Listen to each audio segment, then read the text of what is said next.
இன்றைக்கி இந்த வீடியோவில் மிக முக்கியமான எச்சரிக்கையான ஒரு ஜோதிட தாள்களை தான் இப்போ இந்த வீடியோவில் அதிரடியாக பார்க்க போகிறோம்.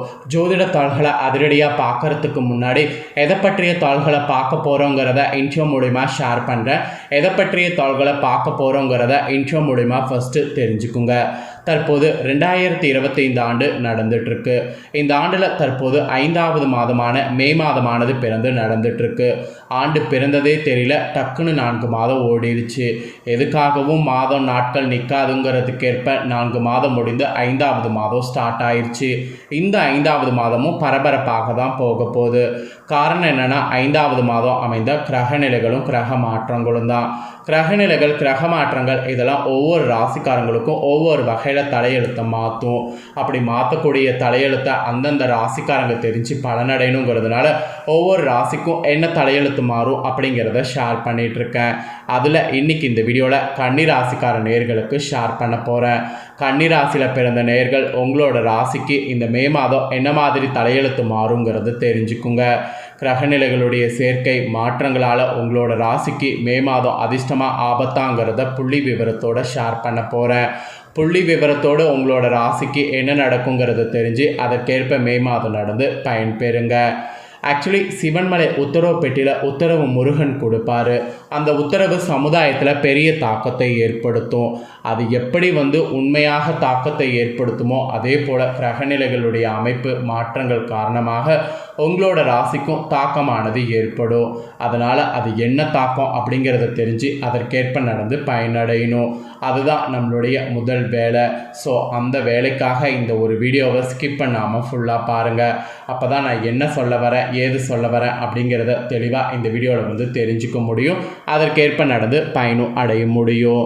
ஸோ கன்னிராசிக்காரங்க உங்களுக்கான பலனை நீங்கள் தெரிஞ்சு பயனடைகிறதுக்கு முன்னாடி ஃபஸ்ட்டு கிரகநிலைகள் எப்படி அமைஞ்சிருக்குங்கிறத சொல்கிறேன். கிரகநிலைகள் எப்படி அமைஞ்சிருக்குங்கிறத முதல்ல தெரிஞ்சுக்குங்க. கன்னிராசிக்காரங்க உத்திரம் 2, 3, 4 பாதம், அஸ்தம், சித்திரம் 1, 2 பாதத்தில் பிறந்தவங்களுக்கு நான் சொல்லக்கூடிய கணிப்பு கரெக்டாக இருக்கும். ஸோ கன்னிராசி இந்த நட்சத்திரத்தில் பிறந்தவங்க வீடியோவை ஸ்கிப் பண்ணாமல் பாருங்கள். கிரகநிலையில் ரணருண ரேகஸ்தானத்தில் சனி ராகு, கலஸ்தரஸ்தானத்தில் சுக்கிரன், அஷ்டமஸ்தானத்தில் சூரிய புதன், பாக்கியஸ்தானத்தில் குரு சந்திரன், லாபஸ்தானத்தில் செவ்வாய், அயனசைன போகஸ்தானத்தில் கேது. இந்த மாதிரி கிரகநிலைகள் உங்களுக்கு வரப்போகுது. இதில் ரணருண ரேகஸ்தானத்தில் சனி ராகு, அஷ்டமஸ்தானத்தில் சூரிய புதன் இந்த கிரக சேர்க்கை இருக்குது. இந்த கிரக சேர்க்கையினால தான் உங்களோட ராசிக்கு தலையெழுத்து மாறும். அது என்ன தலையெழுத்து மாறும் அப்படிங்கிறத வீடியோவை ஃபுல்லாக பார்த்து தெரிஞ்சு அதற்கேற்ப நடந்து பயன்பெறுங்க. கிரகநிலைகள் இப்படி அமையிறதை தொட்டு கிரக மாற்றங்களும் இந்த மாதம் இருக்குது. கிரக மாற்றங்கள் என்னென்னங்கிறத சொல்கிறேன். கிரக மாற்றங்கள் என்னென்னங்கிறத இந்த வீடியோவில் தெரிஞ்சுக்குங்க. மே மாதம் 11ஆம் தேதி அன்னைக்கு குரு பகவான் பாக்கியஸ்தானத்திலிருந்து விலகி தொழில் ஸ்தானத்துக்கு மாற போகிறாரு. அப்புறம் அதை தொடர்ந்து மே 14ஆம் தேதி அன்னைக்கு சூரிய பகவான் அஷ்டமஸ்தானத்திலிருந்து விலகி பாக்கியஸ்தானத்துக்கு மாற போகிறாரு. அதை தொடர்ந்து மே மாதம் 16ஆம் தேதி அன்னைக்கு புதன் பகவான் அஷ்டமஸ்தானத்திலிருந்து விலகி பாக்கியஸ்தானத்துக்கு மாறுறாரு. அதுக்கப்புறமா மேவுடைய 31ஆம் தேதி அன்னைக்கு சுக்கிர பகவான் கலஸ்தரஸ்தானத்திலிருந்து அஷ்டமஸ்தானத்துக்கு மாறுறாரு. இந்த மாதிரி முக்கியமான கிரக மாற்றங்கள் இந்த மாதம் இருக்குது. இந்த கிரக மாற்றங்கள் கிரகநிலைகள் இதனோட அடிப்படையில் தான் நீங்கள் இந்த மே மாதம் என்ன பலன்களை பெற போகிறீங்க அப்படிங்கிறது கணக்கிடப்பட்டிருக்கு. ஸோ என்ன பலன்களை பெற போகிறீங்க அப்படிங்கிறத தெளிவாக இந்த வீடியோவில் தெரிஞ்சுக்குங்க. ஸோ தெரிஞ்சு அதற்கேற்ப நடந்து பயன்பெறுங்க. சரி வாங்க, என்ன பலன்கள் பெறுவீங்கிறத பார்க்கலாம். ஆக்சுவலி ஏற்றத்தாழ்வு பார்க்காம எல்லாரிடமும் சமமாக பழகக்கூடிய குணம் கொண்ட கன்னிராசி அன்பர்களுக்கு இந்த ஒரு மாதம் கொடுத்த வாக்கை காப்பாற்றி நன்மதிப்பு பெறுவீங்க. ஃபஸ்ட்டு உங்களுக்கு பாசிட்டிவான பலனானது சொல்லப்பட்டிருக்கு இந்த மாதத்துக்கு. அப்புறம் உங்களோட ராசிக்கு இந்த மாதம் பணவரவு நீங்கள் எதிர்பார்க்காத அளவுக்கு திருப்திகரமாக இருக்கும். மனதில் மட்டும் ஏதேனும் டென்ஷன் உண்டாகலாம். அந்த டென்ஷன் உண்டாகாமல் இருக்க மனதை ஒருநிலைப்படுத்த பாருங்கள். உடற் சோர்வுகள் வரலாம். அது வராமல் இருக்க தியானம் செய்யுங்க, எக்ஸசைஸ் பண்ணுங்கள். அப்புறம் நீங்கள் ஏதாவது புது விஷயம் செய்கிறதா இருந்தால் முயற்சிகள் செய்யலாம். அந்த முயற்சிகளுக்கு சாதகமான பலன் இந்த மாதம் கிடைக்குங்க. அப்புறம் புதிய நபர்களுடைய அறிமுகம் உங்களுக்கு கிடைத்து அவர்களால் நன்மை உண்டாகும். புதிய நபர்களுடைய அறிமுகம் கிடைக்கும்போது அதை யூஸ் பண்ணிக்கோங்க. அதுக்கப்புறம் உங்களுக்கு வீடு வாகனம் தொடர்பான செலவுகள்லாம் குறையும். அந்த மாதிரி குறையிறதே உங்களுக்கு ஒரு பெரிய ஸ்ட்ரெஸ் ரிலீஃபாக இந்த மாதம் அமையும். அப்புறம் வழக்கு விவகாரங்களில் கவனமாக இருக்கணும். வழக்கு விவகாரங்களில் எடுத்தோம் கவுத்தோம் அப்படிங்கிற மாதிரி செயல்படக்கூடாது. இந்த மாதிரி ஸ்பாட்டிவான பலன்கள் உங்களுக்கு கிடைக்கும் என்பது இந்த மாதத்துக்கு குறிப்பிடப்பட்டிருக்கு. ஸோ இதற்கேற்ப நடந்து பலன் பெறுங்க. அப்புறம் நீங்கள் தொழில் வியாபாரம் செய்பவர்களாக இருந்தீங்கன்னா தொழில் வியாபார தொடர்பான பணிகளில் இருந்த தடங்கல்கள் கூட இந்த மாதம் முற்றிலும் நீங்கும். ஆக்சுவலி இன்னும் சொல்லப்போனால் உங்களுடைய சாதுரியமான பேச்சுக்குனால வியாபார விருத்திக்கு பயங்கரமாக கை கொடுக்கும். அதனால் சாதுரியமான பேச்சு ரொம்ப முக்கியம். அப்புறம் உத்தியோகத்தில் இருப்பவர்களுக்கு சொல்லப்பட்டிருக்கு. உத்தியோகத்தில் இருப்பவர்களுக்கு இந்த மாதம் அலுவலக பணி தொடர்பாக அலைய வேண்டியது நேரிடலாம். அப்படி அலைய வேண்டியது நேரிடும் போது அந்த அலைய வேண்டியதை கரெக்டாக பார்த்தீங்கன்னு வச்சுக்கோங்களேன், நீங்கள் முடிக்கிறதுக்கு கவனமாக இருக்கணும். குடும்பத்தில் இருந்த சிறு சிறு பிரச்சனைகள் சரியாகும். மெயினாக கணவன் மனைவியாக இருக்கக்கூடிய கன்னிராசிக்காரங்க நிறைய விட்டு கொடுத்து செல்லணும். அப்படி செல்வதன் மூலம் நன்மை உங்களுக்கு உண்டாகும். அதனால் விட்டு கொடுத்து செல்ல பாருங்கள்.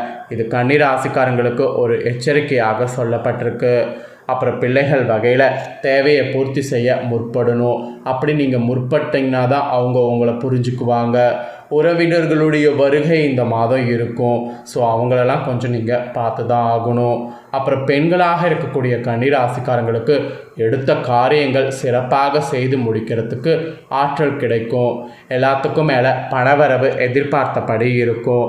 சாதுரியமான பேச்சு வெற்றிக்கு உதவும். அதனால் சாதுரியமான பேச்சு மட்டும் பேசுங்க, அது பேசாமல் இருக்காதீங்க. அப்புறம் மாணவர்களுக்கு கூட பாடங்கள் நன்கு படித்தீங்கன்னா மற்றவர்களுடைய மதிப்புக்கு ஆளாவீங்க. திறமையான செயல்பாடுகள் வெற்றிக்கு உதவும். அதனால் திறமையான செயல்பாடுகள் வளர்த்து கொள்ளுங்க. இது மாணவர்கள் கன்னிராசிக்காரங்களுக்கு சொல்லப்பட்டிருக்கு. அப்புறம் கலைத்துறையில் இருக்கிறவங்களுக்கு நிறைய புதிய வாய்ப்புகள் வரும். வரக்கூடிய எல்லா புதிய வாய்ப்பையும் மிஸ் பண்ணாமல் பயன்படுத்திக்கோங்க. அப்போ தான் நீங்கள் அடுத்த ஒரு உயரத்துக்கு போக முடியும். எல்லாத்துக்கும் மேலே உங்களுடைய துறையில் நீங்கள் நினைச்ச மாதிரி சாதனை புரிய ஆற்றல் கிடைக்கும். அதுதான் இந்த மாதம் ஒரு பெரிய விஷயமாக உங்களுக்கு சொல்லப்படுது. அப்புறம் அரசியலில் இருக்கிறவங்களுக்கும் சொல்லப்பட்டிருக்கு. அரசியலில் இருக்கிறவங்க சூதானமாக செயல்படணும். யாரையும் நம்பக்கூடாது. எந்த ஒரு ரகசியமும் யார்கிட்டையும் ஷேர் பண்ணக்கூடாது. நெருங்கிய அரசியலில் உங்களுக்கு தோழர்கள் இருந்தாலும் அவங்கக்கிட்ட கூட சில விஷயங்கள் ஷேர் பண்ணக்கூடாது. இந்த மாதிரி இந்த மாதம் கவனமாக இருக்கணும் என்பது உங்கள் அரசியல் வாழ்க்கைக்கு சொல்லப்பட்டிருக்கு. இவ்வளோ நேரம் உங்களோட ராசிக்கு என்ன மாதிரியான பலன் கிடைக்குங்கிறத சொல்லிட்டேன். இதற்கேற்ப நடந்து பலன் பெறுங்க. இப்போ நட்சத்திரத்துக்கேற்பவும் சில விஷயம் சொல்லப்பட்டிருக்கு. அதையும் சொல்கிறேன், அதையும் தெரிஞ்சுக்குங்க. ஃபஸ்ட்டு கன்னிராசி உத்திர 2, 3, 4 பாதங்களில் பிறந்தவங்களுக்கு சொல்லப்பட்டிருக்கு. இதில் பிறந்தவங்களுக்கு இந்த மாதம் எப்படி இருக்குன்னா, உறவினர்கள் வகையில் தவிர்க்க முடியாத சுப செலவுகள் சுமக்க நேரும். முக்கியமான பயணமும் முக்கிய பிரமுகர்களுடைய சந்திப்பும் உண்டாகும். அது உங்கள் எதிர்காலத்துக்கு நல்ல அஸ்திவாரமாக இருக்கும். சிலர் கூட்டு முயற்சியில் லாபம் தேடலாம். சிலர் குடும்பத்தினரோடு கூட்டு சேர்ந்து தொழில் செய்தீங்கன்னா லாபம் பார்க்கலாம். ஸோ அதனால் இந்த நட்சத்திரத்தில் பிறந்தவங்க இதற்கேற்ப நடந்து செயல்படுங்க. அப்புறம் அஸ்தமில் பிறந்த கன்னிராசிக்கு சொல்லப்பட்டிருக்கு. இதில் பிறந்தவங்களுக்கு இந்த மாதம் ஆரோக்கியம் நன்றாக இருக்கும். தொழில், வேலை, உத்தியோகம் ஆகியவற்றில் வெற்றி அடைய முடியும். சேமிப்பு அடையலாம். உங்கள் உழைப்பும் நம்பிக்கையும் உங்களுக்கு முழுமையான பலனையும் திருப்தியும் தரும். எதிர்பார்ப்பு இடையூறு ஒரு புறம் இருந்தாலும் உங்களுடைய தன்னம்பிக்கையால் தைரியத்தால் அவற்றை போராடி எதிர்த்து நின்று வெற்றி கொள்வீங்க. ஸோ அதனால் இந்த மாதிரி இருக்கணும் என்பது உங்கள் நட்சத்திரக்காரர்களுக்கு சொல்லப்பட்டிருக்கு. அப்புறம் சித்திரை 1, 2 பாதங்களை பிறந்தவங்களுக்கு சொல்லப்பட்டிருக்கு.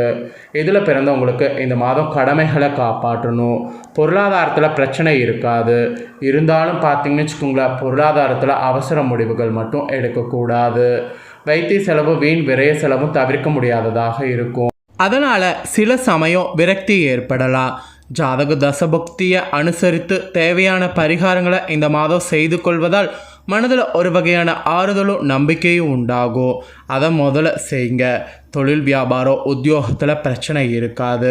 ஸோ சித்திரை 1-2 பாதங்களில் பிறந்த கன்னிராசிக்கு இதுதான் பலன் என்று குறிப்பிடப்பட்டிருக்கு. ஸோ நட்சத்திரத்துக்கேற்ப உங்கள் ராசிக்கு என்ன நடக்குங்கிறத சொல்லிட்டேன். சொன்னதை தெரிஞ்சிருப்பீங்க. தெரிஞ்சதுக்கேற்ப நடந்து பலன் பெறுங்க. நீங்கள் இந்த மாதம் செய்ய வேண்டிய பரிகாரம் தினமுமே விநாயகரை அகவல் படித்து வணங்கி வருது. இதை செய்திங்கன்னா எதிர்ப்புகள் விலகும், போட்டிகள் குறையும், எல்லாவற்றிலும் நன்மை உண்டாகும். அப்புறம் இந்த மாதம் சந்திராஷ்டம தினம் பார்த்திங்கன்னா 24, 25, 26. அதிர்ஷ்ட தினம்னு பார்த்திங்கன்னா 18, 19. உங்களுக்கான முழு பலனும் இதுதான் குறிப்பிடப்பட்டிருக்கு. குறிப்பிடப்பட்டதை தெளிவாக இந்த வீடியோவில் உங்களுக்கு ஷேர் பண்ணிட்டேன். ஷேர் பண்ணதை தெரிஞ்சிருப்பீங்க. தெரிஞ்சதுக்கேற்ப நடந்து பலன் பெறுங்க. நீங்கள் இதை பார்த்து பயனடைகிறது போல் உங்கள் ஃப்ரெண்ட்ஸ் ஃபேமிலியில் இருக்கிறவங்களும் பயனடையணும்னு நினச்சிங்கன்னா வீடியோ லைக் பண்ணி ஷேர் பண்ணுங்கள். வீடியோவை உங்கள் ஃப்ரெண்ட்ஸ் ஃபேமிலியில் இருக்கிறவங்களும் பார்க்கட்டும்.